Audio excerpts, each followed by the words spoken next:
On marche dans ce désert. Il a entendu l'appel de l'être à devenir lui-même, à quitter ses habitudes, ses représentations, et il marche dans ce désert. Et c'est vrai qu'à chaque pas, il se rencontre lui-même, c'est-à-dire avec ses pensées, avec ses mémoires, avec ses nostalgies, avec ses projets.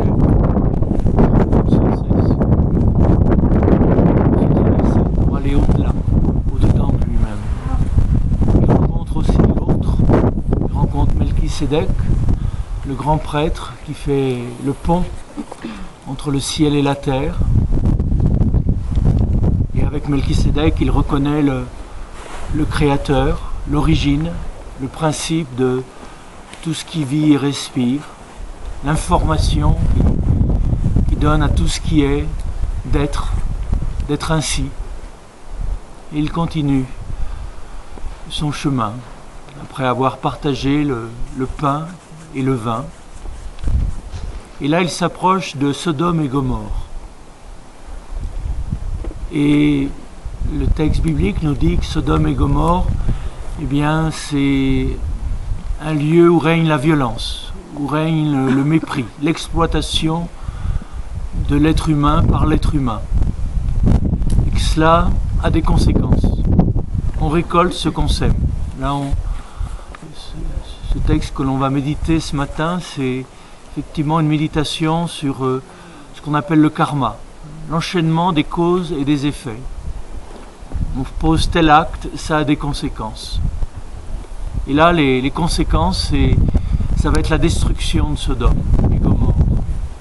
La violence entraîne la violence, la destruction appelle la destruction, comme l'amour appelle l'amour. Donc là, on retrouve Abraham auprès de Sodome et de Gomorrhe, ces deux grandes villes. Donc, si vous êtes allé du côté de la mer Morte, c'est encore un peu au-delà. Effectivement, c'est un lieu qui semble avoir été brûlé.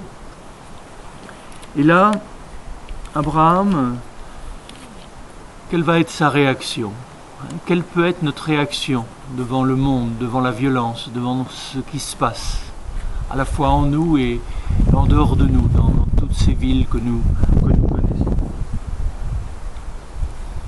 Donc vous connaissez bien cet épisode où Abraham révèle son côté bédouin, son côté marchand de tapis. Et là, effectivement, il fait baisser les prix. Et on retrouve là cette humanité. Encore une fois, la vérité, c'est dans le dialogue qu'on la trouve. Et ce dialogue avec l'être. Ce dialogue avec le réel, ce dialogue avec le vivant. Et là, Abraham, ce qui lui est révélé dans son écoute, à ses grandes oreilles, c'est que effectivement il y a une justice, qu'on ne peut pas faire n'importe quoi, on ne peut pas se conduire n'importe comment. Ça a des conséquences. Et le comportement de la grande ville, eh bien, a des conséquences. On va récolter le fruit de ces actes. Il y a une justice. C'est ce qu'on appelle la justice, ce qu'on appelle le karma. Dans les traditions de l'Orient, on appelle ça la justice dans la tradition biblique. Il y a une justice. Il y a des conséquences à nos actes. Et là, il y a un appel, un rappel, justement, à la responsabilité. Tout ce que l'on fait a des conséquences positives, négatives ou neutres. Tout ce que l'on dit, tous nos actes ont des conséquences. Et donc là, Abraham, chemin faisant, contemple cela. Et que, effectivement, en marchant, là aussi, on récolte les conséquences de nos actes. Et il y a des vieilles mémoires qui reviennent. Et c'est quelquefois difficile. Surtout, j'allais dire, quand ce ne sont pas toujours nos actes personnels. Quelquefois, il y a du karma familial. il y a ce fameux transgénérationnel. Il y a cette personne dans notre famille dont on ne parle pas, qui s'est pendue ou qui a mené telle ou telle vie, et on n'en parle pas. Et pourtant la mémoire de tout ce qui a été vécu par notre lignée s'inscrit en nous. Et ça, il faut le savoir, à certains moments, il y a ce que Anne Ancelin, chez Chamberger, appelle les dettes familiales. Il y a des choses qui se répètent. Vous l'avez remarqué, dans certaines familles, on meurt de la même maladie sur plusieurs générations, au même âge, comme s'il y avait des rappels. Et encore une fois, c'est la maladie de quelqu'un qu'on n'a peut-être pas toujours bien connu, dont on nous a caché l'histoire. Donc, il y a toute cette histoire de l'humanité en nous. Il y a le karma personnel, transgénérationnel, il y a le karma collectif aussi. Il y a cette ville, il y a cette civilisation. On l'a dans notre code génétique, ça fait partie de ce qui nous est transmis à notre naissance. Et là, il y a des mémoires quelquefois difficiles à porter. Et dans le désert, bon, tout cela peut remonter. Et on se demande quelquefois, qu'est-ce qui nous arrive? Il y a une fatigue qui est notre fatigue, mais qui n'est pas seulement la nôtre. Il y a une lassitude, il y a des choses qui reviennent de loin. Et là, on pourrait dire, c'est la conséquence de nos actes, de notre histoire, de notre famille. Et on récolte. Bon, je ne veux pas dire on paye. Bon, malheureusement, c'est le mot qui est souvent employé. On paye sa dette personnelle, transgénérationnelle, collective. Je n'aime pas trop employer ce langage. Pourtant, on le retrouvera dans les textes bibliques. Quelle va être l'attitude d'Abraham? Eh bien, face à la justice du Dieu justicier, de l'être juste, eh bien, il va, d'une certaine façon, opposer Al-Rahman, c'est-à-dire le Dieu miséricorde. Il n'y a pas que la justice. S'il y avait que la justice, je ne sais pas si on serait encore là. Je ne sais pas si le monde serait encore là. Mais au fond de l'être, il y a autre chose que la justice. Il y a la miséricorde. Et là, Abraham va être le témoin de cela, par son intercession. C'est-à-dire qu'effectivement, devant ce qui se passe dans le monde et les conséquences, les troubles qui peuvent se passer au niveau de la terre, au niveau du climat, au niveau de tout un tas de choses, certains diront bien fait, c'est les conséquences de nos actes. Il n'y a personne à accuser, c'est le résultat de ce qui a été fait. Abraham ne se réjouit pas du tout de ça. Il ne dit pas bien fait Sodome, bien fait Gomorrhe, tu récoltes ce que tu as, les conséquences de tes actes, tu payes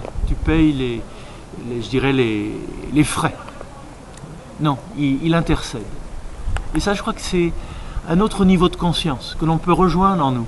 C'est nos entrailles. Vous savez, Rahman, donc là c'est le nom divin dans la tradition de l'islam.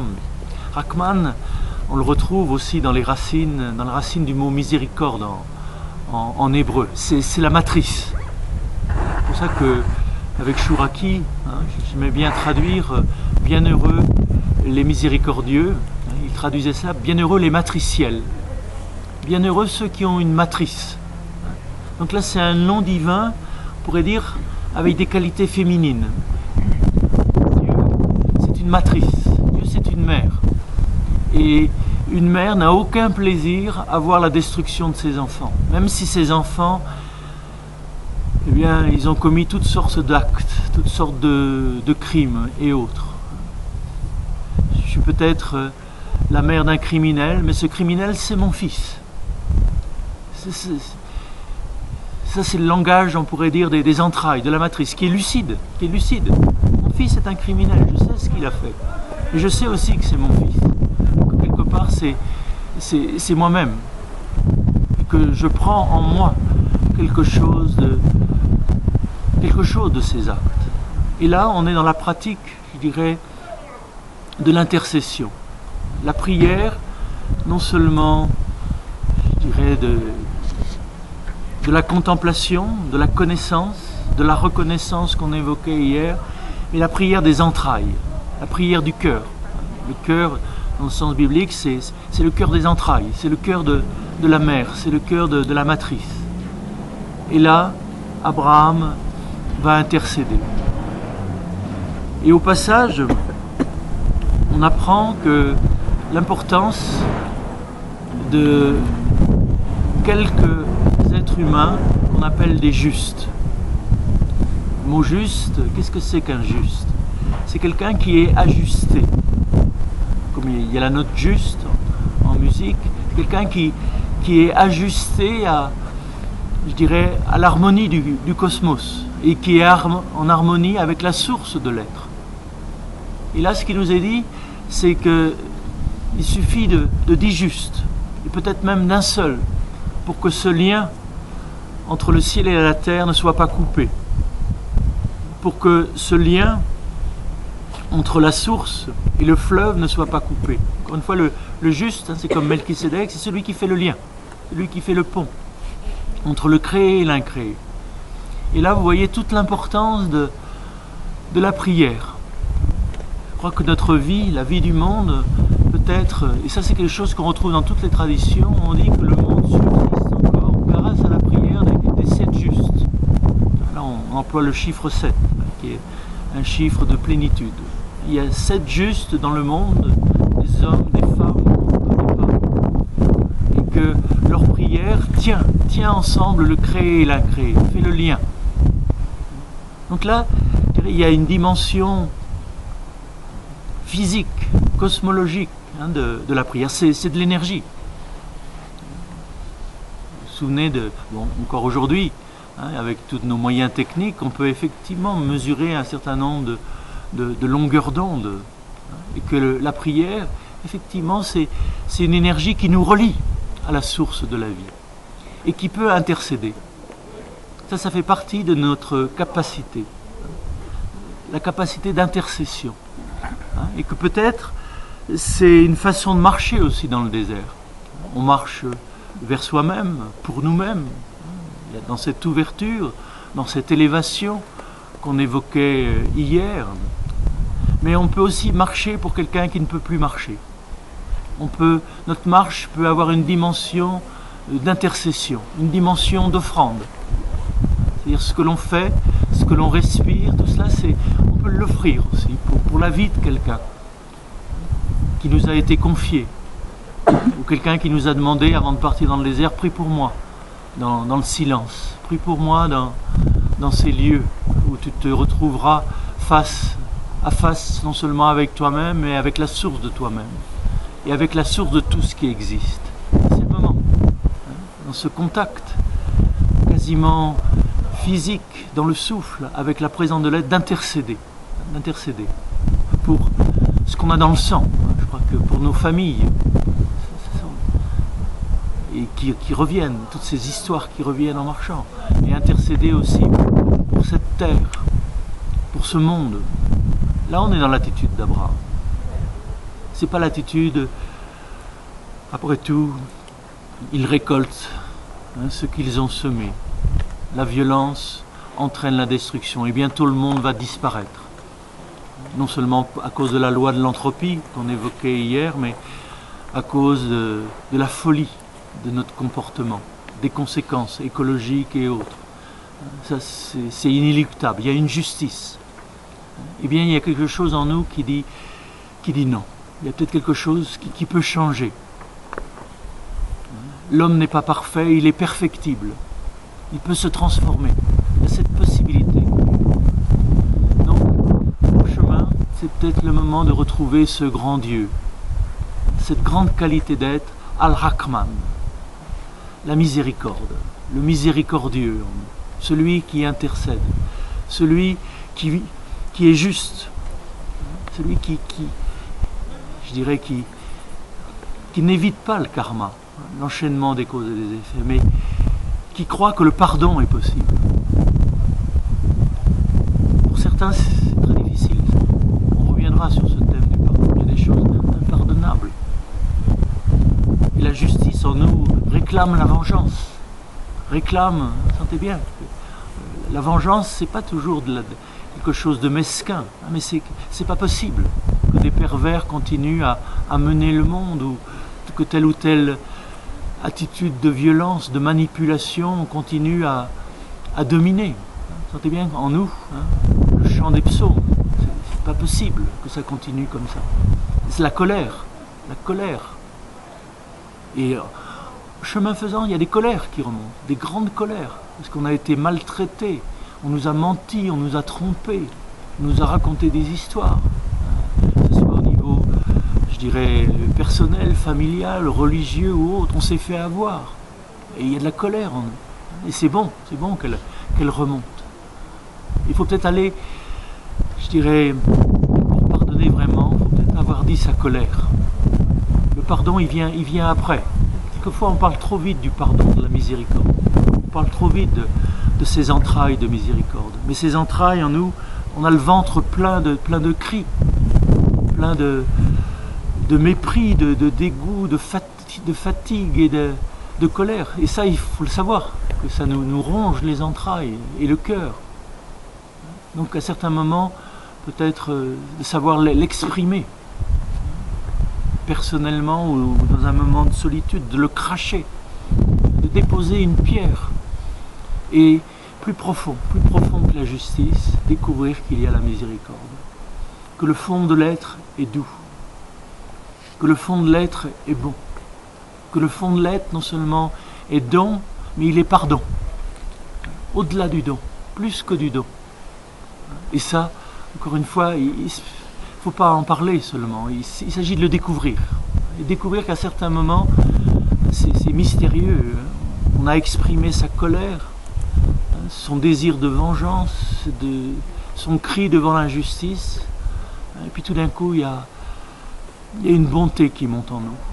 C'est quelquefois ce qui arrive aussi dans certaines scènes de ménage. Vous savez. On se crie dessus, et avec quelquefois justesse, parce qu'il y a des choses qui ne vont pas, qui nous semblent injustes, et on le dit, on l'exprime. Et puis il y a un moment, le moment d'après, où quelquefois dans les larmes, tout d'un coup on se retrouve. Et cette colère nous a conduit, cette expression de cette colère, de notre rancune ou de notre sentiment d'injustice, nous a conduit vers un lien plus profond, vers une acceptation plus profonde de l'autre, vers une reconnaissance plus profonde de l'altérité de l'autre, de la différence de l'autre, et qu'il n'a pas à être conforme à ce que je veux qu'il soit. L'autre est un autre. Il n'est pas moi, il n'a pas à penser comme moi, à aimer comme moi. Et ça je peux le découvrir qu'après beaucoup de révolte quelquefois, et d'incompréhension. Donc là, ce que vit Abraham, c'est un niveau de conscience, un niveau d'entrailles très profond, où il s'approche du Dieu miséricordieux, Al-Rahman. En hébreu, Al-Rahman, Dieu de miséricorde, eh bien, on le traduit Shaddai. Dans le mot Shaddai, c'est dommage, dans nos Bibles, on traduit toujours Dieu. Adonai, Shaddai, Shabbaot, Elohim, Yodé-Vavé. Si vous regardez nos traductions, c'est toujours le mot Dieu. Et c'est dommage, le mot Dieu, on disait, ça vient du latin, c'est la lumière, c'est un nom de Dieu, c'est pas... Et à ce propos, il faut se rappeler qu'aucun nom de Dieu n'est Dieu. C'est une qualité de l'être. Aucun rayon de soleil n'est le soleil, n'est tout le soleil. C'est bien le soleil, mais pas tout le soleil. Donc, faire d'un Dieu un absolu, le seul Dieu, là, il y a quelque chose qui ne va pas. Faire d'Allah le seul Dieu, Allah est un nom de Dieu. Donc, la traduction de El, de Elohim. Donc, une direction, cette direction que l'on a évoquée. Ce sont des qualités de l'être, des qualités du vivant. Et là, ce matin, ce qui nous est dit, ce qui nous est révélé, c'est cette qualité du vivant qu'on appelle la miséricorde, ou Shaddai. Dans Shaddai, en hébreu, vous en souvenez, il y a le mot Shad, qui veut dire le saint maternel. Donc Shaddai, c'est cette dimension maternelle, matricielle, qui est au cœur de l'être. Et que, je dirais, en tant que mère, ou en tant que père, ou en tant qu'être capable de miséricorde, à laquelle on participe. On participe à cette qualité. Là, on ne dit pas que Dieu est une projection de l'humain, mais on dit que l'humain est une participation à l'être. C'est un petit peu l'inverse de certaines pensées de Freud, quand il dit que le Dieu Père, c'est une projection dans l'absolu de notre paternité, plus ou moins accomplie ou plus ou moins terrifiante pour certains. Là, on dit exactement le contraire, c'est que la paternité en nous, la maternité en nous, est une participation au réel, bien sûr, à la réalité, et qu'au cœur de cette réalité, il y a cette dimension de bonté, il y a cette dimension créatrice, procréatrice, il y a cette dimension de miséricorde. Shaddai, on invoque Shaddai, c'est un des noms qu'on retrouve souvent dans la Bible, et bien c'est la mère, la grande mère. Yodévavé et mère. Encore une fois, mon père et mère sont des symboles de cette réalité qui est au fondement de l'univers, qui engendre l'univers et qui nous engendre, qui engendre en nous la conscience. Donc Abraham, dans le désert, après avoir cheminé, après avoir traversé toutes ces mémoires, après être entré dans cette justice, ce sens de la responsabilité et cette lucidité qui sait que toute chose a une conséquence, on pourrait dire qu'il est lucide mais pas désespéré. Personnellement, c'est toujours une grande question que je me pose, comment être lucide sur soi-même, sur les autres, sur l'état du monde, sans être désespéré. Parce que si on est lucide, on peut être désespéré. On a le droit d'être désespéré. Après tant d'années de travail et tout ça, on en est encore là. On peut être lucide. Mais on peut aussi ne pas être désespéré. C'est-à-dire que, de nouveau, il y a en nous plus grand que nous. Il y a en nous plus aimant que nous. Il y a en nous, je dirais, plus pardonnant que nous. Et nous faisons appel, Rahman, à cette miséricorde qui habite le cœur de l'être. Nous faisons appel à Shaddai, cette qualité d'être. Où à ce moment-là, on devient, je dirais que là ça rejoint aussi bien sûr les grandes sagesses de l'Inde, je dirais où on a un cœur de mère. Le sage, c'est celui qui a un cœur de mère à l'égard de tous les êtres, à l'égard de la nature, à l'égard de la terre, à l'égard de tous les êtres vivants, des animaux, des humains. Avoir un cœur de mère à l'égard de toutes choses et prendre soin de toutes choses comme de son propre enfant. Avoir des entrailles, une matrice, avoir un sein maternel. C'est ce à quoi nous invite ce grand texte de la Genèse où Abraham, face à la justice, au cœur de la justice, eh bien, se sent habité par la miséricorde. Et à certains moments, dans le désert, c'est quelque chose que nous pouvons éprouver. On devient complètement lucide sur l'état du monde, sur l'état de nous-mêmes, de notre famille. Et là, au lieu de désespérer, il y a une espèce d'intercession. Il y a des larmes qui montent de très loin, des larmes de tendresse, des larmes... D'un coup, c'est comme notre enfant, ce monde. Et on le porte dans le cœur. Et on intercède pour lui. Et on offre notre marche. Et certains moments de fatigue, eh bien, on offre ça pour telle ou telle personne que l'on connaît. Et ça donne aussi une autre dimension à notre désert. Non seulement on marche avec les pieds, non seulement on marche avec le souffle, mais on marche aussi avec le cœur. Et c'est l'occasion de cette prière du cœur et de cette prière des entrailles.